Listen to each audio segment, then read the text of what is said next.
କାହାର ମନେ ଅଛି ସେ ପୁରୁଣା ସ୍କୁଲ ଦିନର ଗଣେଶ ପୂଜା କଥା? ଯେତେବେଳେ ଗଣେଶ ପୂଜା ଖାଲି ଗୋଟେ ପର୍ବ ନଥିଲା, ସେ ଆମ ପାଇଁ ଛୋଟବେଳର ସବୁଠୁ ବଡ଼ ଉତ୍ସବ ଥିଲା। ଯେତେବେଳେ ଜୀବନ ମାନେ ଖାଲି ସାଙ୍ଗସାଥି, ହସ ଖୁସି ଆଉ ଏକାଠି ରହିବା ହିଁ ଥିଲା। ଚାଲନ୍ତୁ ଆଜି ପୁଣି ଥରେ ଫେରି ଯାଇ ମନେ ପକାଇବା ସେ ସୁନାର ସମୟ ଆଉ ସେ ପୁରୁଣା ସ୍କୁଲ ଦିନର ସ୍ମୃତି ଗୁଡ଼ିକୁ। କେମିତି ଗୋଟେ ଗାଁର ସରକାରୀ ବିଦ୍ୟାଳୟରେ ଆମର ସେ ପିଲାଦିନର ଗଣେଶ ପୂଜା ପାଳନ ହେଉଥିଲା।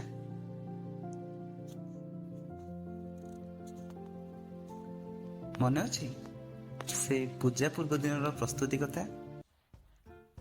ପୂଜା ଠାରୁ ଅଧିକ ଖୁସି ଆଉ ମଜାର ଦିନ ଥାଏ ସେ ସାଜସଜ୍ଜାର ଦିନ, ନା କ'ଣ ଠିକ୍ କହିଲି ନା? ଯେବେ ସ୍କୁଲରେ ପହଞ୍ଚି କିଛି ପିଲା ଶିକ୍ଷକମାନଙ୍କ କଥାରେ ବାହାରି ଯାଇଥାନ୍ତି ପାଖ ଆମ୍ବ ତୋଟାକୁ ଆମ୍ବପତ୍ର ପାଇଁ, ଆଉ କିଛି ପିଲା ଗାଁର ଘର ଘର ବୁଲି ଫୁଲ ଆଉ ଅଲଗା ସାଜସଜ୍ଜା ପାଇଁ ଜିନିଷ ଯୋଗାଡ଼ରେ ଲାଗି ପଡ଼ନ୍ତି। ସତେ ଲାଗୁଥାଏ ଯେମିତି ସେ ଖାଲି ଗୋଟେ ପୂଜା ନୁହଁ, ବରଂ ଆମ ସମସ୍ତଙ୍କୁ ଆଉ ଆମ ମନକୁ ଏକାଠି କରୁଥିବା ଦିନ ଗୋଟେ। ନାଲି ନେଳି କଲର ପେପରରେ ଝାଲେରି କଟାଯାଏ, ଆଉ ମଇଦାରେ ପାଣି ମିଶାଇ ତାକୁ ଗରମ କରି ପ୍ରସ୍ତୁତ ହୁଏ ଅଠା। ସେଇ ଅଠାକୁ ସ୍କୁଲ ସାରା ଲଗେଇ ଝାଲେରିକୁ ଟାଙ୍ଗି ଆମେ ସଜାଉଥିଲେ ପୁରା ସ୍କୁଲ କ୍ୟାମ୍ପସକୁ। ନିଜ ନିଜ କ୍ଲାସରୁମ୍କୁ ସେହି ଶ୍ରେଣୀର ଝିଅମାନେ ପାଣିରେ ଧୋଇ ପରିଷ୍କାର କରିଥାନ୍ତି, ଆଉ କଳାପଟାରେ ଗଣେଶଙ୍କ ଚିତ୍ରକୁ ଆଙ୍କି କଳାକୃତି ପ୍ରଦର୍ଶନ କରିଥାନ୍ତି। ପ୍ରଭୁ ଗଣେଶଙ୍କ ପାଇଁ ତୋରଣ ଆଉ ଆସ୍ଥାନକୁ ସଜାଇବା ଦାୟିତ୍ୱରେ ଥାନ୍ତି ସ୍କୁଲର ସିନିୟର କ୍ଲାସର ପିଲାମାନେ। ଯେମିତିକି ଆମ ସ୍କୁଲରେ 10ମ ଶ୍ରେଣୀ ପର୍ଯ୍ୟନ୍ତ କକ୍ଷ ଥାଏ, ତେଣୁ ଆମ ସ୍କୁଲରେ ଆସ୍ଥାନ ତିଆରିର ଦାୟିତ୍ୱ ନିଅନ୍ତି 10ମ ଶ୍ରେଣୀର ପିଲାମାନେ। କ୍ଲାସ ରୁମ୍ର ବେଞ୍ଚ ଡେସ୍କକୁ ଆଣି ଉପରକୁ ଉପର ଥାକ ମାରି ସଜାଯାଏ ପ୍ରଭୁ ଶ୍ରୀ ଗଣେଶଙ୍କ ପାଇଁ ଆସ୍ଥାନ, ଆଉ ବେଲୁନକୁ ପାଟିରେ ଫୁଙ୍କି ଫୁଙ୍କି ବନାଯାଏ ବେଲୁନର ଗେଟ୍। ଘରୁ ଛୋଟ ମୋଟ ଲିଚୁ ଆଉ କେବେ କେବେ ନିଜ ମାଙ୍କର ନୂଆ ଶାଢ଼ୀକୁ ବି ଆଣି ସାଜସଜ୍ଜାରେ ବ୍ୟବହାର କରୁଥିଲେ ଆମେ। ଉପର ଶ୍ରେଣୀର କିଛି ପିଲା ରାତିରେ ସ୍କୁଲରେ ରହିଥାନ୍ତି, କାମ ସବୁ ସାରି ରାତିରେ ପେପରରେ ମୁହଁ ଢଙ୍କା ଯାଇଥିବା ଗଣେଶଙ୍କ ମୂର୍ତ୍ତିକୁ ଆଣି ପରଦିନ ସକାଳ ପାଇଁ ପୁରାପୁରି ପ୍ରସ୍ତୁତ ହୋଇ ରୁହନ୍ତି। ପୂଜା ଦିନର ସକାଳ ମନରେ ବହୁତ ଖୁସି ଭରି ଯାଉଥିଲା। ସବୁଆଡ଼େ ଗେଣ୍ଡୁ କନିଅର ଫୁଲର ବାସ୍ନା ଆଉ ଝୁଣା ଧୂପର ମହକରେ ମହକ ଉଠୁଥାଏ ପୁରା ସ୍କୁଲ। ସେହି ଗୋଟେ ଦିନ ସ୍କୁଲ ଡ୍ରେସ୍କୁ ଛାଡ଼ି ଘରେ ଥିବା ନୂଆ ଜାମା ପିନ୍ଧି ଆସିଥାଉ ଆମେ। ଗୋଟେ ହାତରେ ଗୋଟେ ଗୋଟା ନଡ଼ିଆ ଆଉ ଗୋଟେ ହାତରେ ପେପର ପ୍ୟାକ୍ ହୋଇ ବନ୍ଧା ହୋଇଥିବା କିଛି ବହିକୁ ଧରି ଆମେ ସ୍କୁଲ ସବୁ ଆସୁଥିଲେ। ଭାବୁଥିଲେ ବହି ଗୁଡ଼ାକୁ ପୂଜା କଲେ ଆମର ଅଧିକ ଭଲ ପାଠ ହେବ ବୋଲି, ଆଉ ସେଇ ଆଶାରେ ଖରାପ ହେଉଥିବା ବିଷୟର ବହି ଗୁଡ଼ିକୁ ମୁଁ ଆଣି ଆସୁଥିଲି। ଗୋଟେ ଲମ୍ବା ହଲ୍, ଯେଉଁଠି ପୂଜା ପାଉଥାନ୍ତି ଠାକୁର, ସେଠି ଧାଡ଼ି ହୋଇ ଆମେ ସବୁ ବସୁଥିଲେ।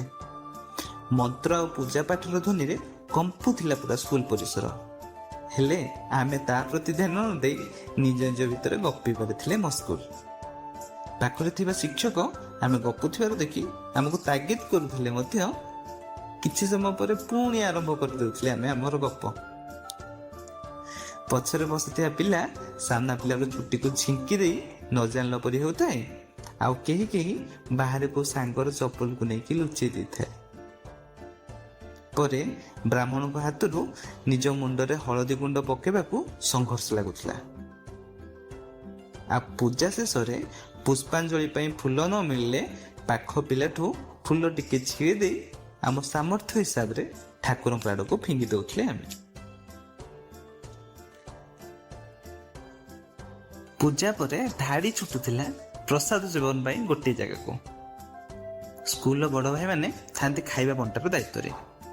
ଶାଳୁଆ ପତ୍ରର ଖଲି ଆଉ ତା ଉପରେ ଖିଚୁଡ଼ି ଆଉ ଡାଲମା, ସାଙ୍ଗରେ ଥାଏ ଖଜୁରୀ କୋଳିର ଖଟା।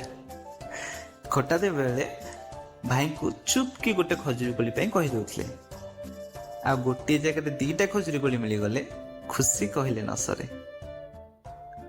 ଖାଇବା ସିନା ସାଧାରଣ ଥିଲା, କିନ୍ତୁ ସ୍ୱାଦ ଥିଲା ଅଦ୍ଭୁତ। ସେ ସମୟରେ ସାଙ୍ଗଙ୍କ ସହ ଏକାଠି ବସି ଖାଇବାର ମଜା ଏବେ କୋଉ ରେଷ୍ଟୁରାଣ୍ଟରେ ବସିଲେ ବି ମିଳୁନି। ସତ କହିଲି ନା? ଦେଖିବେ ସ୍କୁଲ ଦିନର ଗଣେଶ ପୂଜା ଖାଲି ପୂଜା ନଥିଲା, ଥିଲା ଏକ ଅନୁଭୂତି। ଯେଉଁ ସ୍ମୃତିକୁ ମନେ ପକାଇଲେ ଆଜି ବି ଓଠରେ ଟିକେ ହସ ଆସିଯାଏ। ଆଜି ରାସ୍ତା ସାରା ଉଞ୍ଚା ଉଞ୍ଚା ତୋରଣ, ବଡ଼ ବଡ଼ ସ୍ପିକର ଆଉ ଆଖି ପାଉନଥିବା ଭଳିଆ ମୂର୍ତ୍ତି। ପ୍ରସ୍ତୁତି ବଦଳିଛି, ଆଉ ପୂଜା କରିବାର ଢଙ୍ଗ ବି ବଦଳିଛି। ହେଲେ କୋଉଠି ନା କୋଉଠି ମନର ଗୋଟେ ଛୋଟ କୋଣରେ ସେ ପିଲାଦିନର ଗଣେଶ ପୂଜାର ଅନୁଭୂତି ଜୀବନ ସାରା ପାଇଁ ଏକ ଅଦ୍ଭୁତ ସ୍ମୃତି ହୋଇ ରହିଯାଇଛି। ହଁ, ସେତେବେଳେ ଚାହିଁଲେ ବି ଆମେ ଏତେ ସୁନ୍ଦର ଡେକୋରେସନ କରିପାରୁନଥିଲେ ସତ, ତଥାପି ଏ ବଡ଼ ବଡ଼ ମଣ୍ଡପ ଆଉ ତୋରଣରୁ କାହିଁ କେତେ ଅଧିକ ଖୁସି ଆମକୁ ସେ ନାଲି ରଙ୍ଗର ଝାଲେରି ଆଉ ଆମ୍ବ ପତ୍ରର ଡେକୋରେସନ ଦଉଥିଲା, ନୁହେଁ?